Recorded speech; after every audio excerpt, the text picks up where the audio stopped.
गन्ने से अब पेट्रोल के लिए एथेनॉल बन रहा है, लेकिन इसका सीधा असर चीनी के दामों पर पड़ा है। चीनी की कीमतें अब तेजी से बढ़ रही हैं, जिससे आम जनता पर महंगाई की मार पड़ रही है।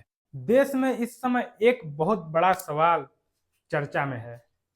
क्या पेट्रोल में E20 लागू होने का असर अब हमारी रसोई तक पहुंच रहा है? क्या गन्ने से चीनी बनाने के बजाय उसका इस्तेमाल एथेनॉल बनाने में चीनी की कीमतों पर दबाव पड़ा है? और अगर चीनी महंगी होती है तो इसका असर आम आदमी की जेब पर कितना पड़ेगा? दोस्तों, इस समय चीनी की कीमतों में तेज बढ़ोतरी हुई है और सरकार को बाजार में सप्लाई बढ़ाने के लिए 10 लाख टन कच्ची चीनी का शुल्क मुक्त आयात की अनुमति देनी पड़ी है। भारत का ये विशाल मालवाहक जहाज समुद्र की लहरों को चीरते हुए आगे बढ़ रहा है। इस पर लहराता हुआ हमारा तिरंगा चीनी की बड़ी खेप लेकर भारतीय बंदरगाह पर पहुंच रहा है। घरेलू चीनी की कीमतें 2 महीने में 40% बढ़ी है। अब सवाल यह है कि आखिर E20 और चीनी की कीमत के बीच संबंध क्या है? सबसे पहले E20 को समझिए। E20 का मतलब है पेट्रोल में 20% एथेनॉल और 80% पेट्रोल। फैक्ट्री में गन्ने से रस निकाला जाता है, फिर इसे फर्मेंटेशन से एथेनॉल में बदला जाता है। एथेनॉल को पूरी तरह शुद्ध किया जाता है। अब असन पेट्रोल में 20% एथेनॉल मिलाते हैं। एथेनॉल बनाने के लिए गन्ने से मिलने वाला रस और शीरा भी इस्तेमाल किया जाता है। यानी गन्ना सिर्फ चीनी बनाने के काम नहीं आता, बल्कि उससे एथेनॉल भी बनाया जा सकता है।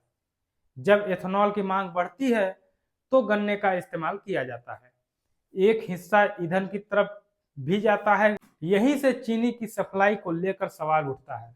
रिपोर्ट के मुताबिक मौजूदा सीजन में लगभग 30 लाख टन चीनी के बराबर उत्पादन को एथेनॉल की ओर मोड़ा गया और सरकार चीनी की कीमतों को नियंत्रण करने के लिए गन्ने से एथेनॉल उत्पादन सीमित करने पर विचार कर रही थी। लेकिन यहाँ एक बात बिल्कुल साफ है, चीनी महंगी होने का पूरा दोष केवल E20 पर डालना सही नहीं है। सरकार ने चीनी की कीमतें बढ़ने के पीछे कम उत्पादन, मौसम, मांग और सप्लाई की स्थिति जैसे कई कारण बताए हैं। यानी E20 पर बहस का एक हिस्सा है, पूरी वजह नहीं। अब आम आदमी के लिए इसे आसान भाषा में समझिए। एक तरफ देश को पेट्रोल चाहिए, भारत विदेशों से खरीदता है। एथेनॉल मिलाने से पेट्रोल में घरेलू कृषि उत्पाद का इस्तेमाल बढ़ता है और तेल के आयात पर निर्भर कम करने की कोशिश की जाती है। यह देश की ऊर्जा सुरक्षा के लिए फायदेमंद है। दूसरी तरफ वही गन्ना चीनी उत्पादन से भी जुड़ा है।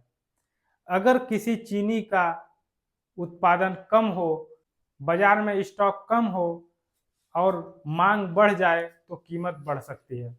अगर उसी समय गन्ने का कुछ हिस्सा एथेनॉल की तरफ जा रहा है तो उपलब्ध चीनी पर अतिरिक्त दबाव पड़ने की संभावना पर सवाल उठना स्वाभाविक है। सबसे पहले सीधे चीनी पर बात करते हैं।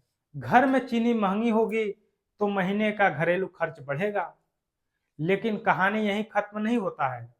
मिठाई, बिस्किट, बेकरी उत्पाद, कुछ पेय पदार्थ और कई खाद्य उत्पादों में चीनी का इस्तेमाल होता है। अभी रक्षाबंधन का त्योहार है, उसी में चीनी का भरपूर मांग है मिठाइयाँ बनाने के लिए। अगर चीनी की कीमत बढ़ती है तो इन उत्पादों की उत्पादन लागत भी बढ़ सकती है। हालांकि इसका मतलब यह नहीं है कि उत्पाद उसी अनुपात में महंगा होगा, क्योंकि कीमत में कच्चे माल के अलावा बिजली, पैकेजिंग, परिवहन, मजदूरी और टैक्स जैसी कई लागतें शामिल होती हैं। लेकिन लागत बढ़ने का दबाव जरूर बन सकता है। अब सबसे बड़ा सवाल है, क्या सरकार कुछ कर रही है? जी हाँ, चीनी की कीमतों को नियंत्रण करने के लिए सरकार ने भारत का ये विशाल मालवाहक जहाज समुद्र की लहरों को चीरते हुए आगे बढ़ रहा है। इस पर लहराता हुआ हमारा तिरंगा चीनी की बड़ी खेप लेकर भारतीय बंदरगाह पर पहुंच रहा है।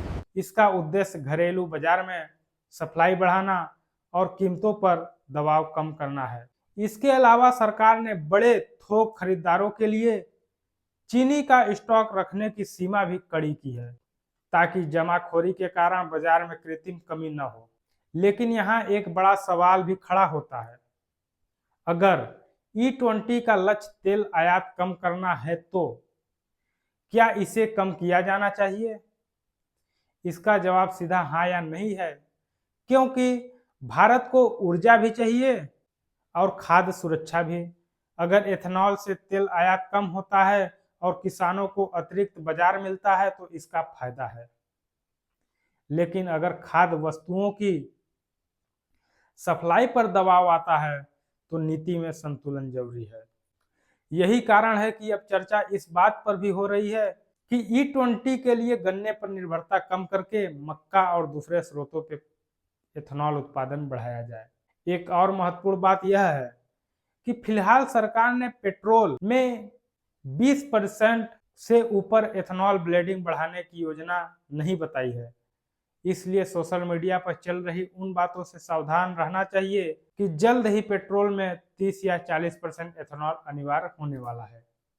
साथ ही E20 को लेकर वाहन मालिकों की माइलेज और पुराने वाहनों से जुड़ी चिंता पर भी बहुत बहस चल रही है।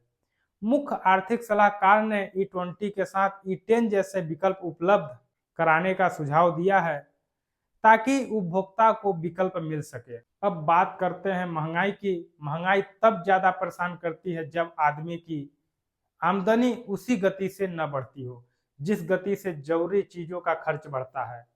अगर पेट्रोल महंगा है, खाद्य सामग्री महंगी है, राजमार्ग महंगा है तो चीजों का खर्च बढ़ रहा है तो परिवार की बचत कम होती है। कम आय वाले परिवार पर इसका असर और ज्यादा पड़ सकता है, क्योंकि उसकी आय का बड़ा हिस्सा जरूरी सामान खरीदने में चला जाता है। इसलिए सरकार के सामने चुनौती सिर्फ चीनी की कीमत कम करने की नहीं है, चुनौती यह भी है कि किसानों को उचित मूल्य मिल सके, चीनी की सप्लाई भी बनी रहे, इथेनॉल कार्यक्रम भी चलता रहे और आम उपभोक्ता पर अतिरिक्त बोझ भी न पड़े। दोस्तों, असली सवाल यही है, क्या भारत ऊर्जा सुरक्षा और खाद्य सुरक्षा के बीच संतुलन बना पाएगा? देश को विदेशी तेल पर निर्भरता कम करनी है, यह जरूरी है। किसानों की आय और कृषि बाजार को मजबूत करना भी जरूरी है, लेकिन साथ ही साथ यह भी जरूरी है कि आम आदमी की रसोई महंगी न हो। इसलिए E20 को लेकर बहस E20 अच्छा है या खराब यह सीमित नहीं होनी चाहिए।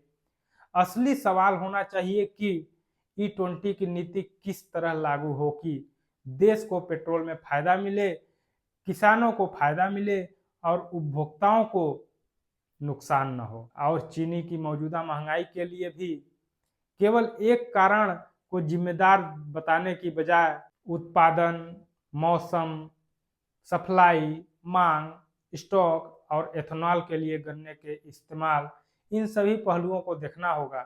आने वाले महीनों में यह देखना महत्वपूर्ण होगा कि सरकार के आयात फैसले से चीनी की कीमतों पर कितना असर पड़ेगा, घरेलू उत्पादन कैसा रहता है और गन्ने से एथेनॉल को लेकर सरकार क्या फैसला लेती है। दोस्तों, अब आप बताइए, क्या आपको लगता है कि E20 के साथ E10 जैसा विकल्प भी पेट्रोल पंप पर मिलना चाहिए?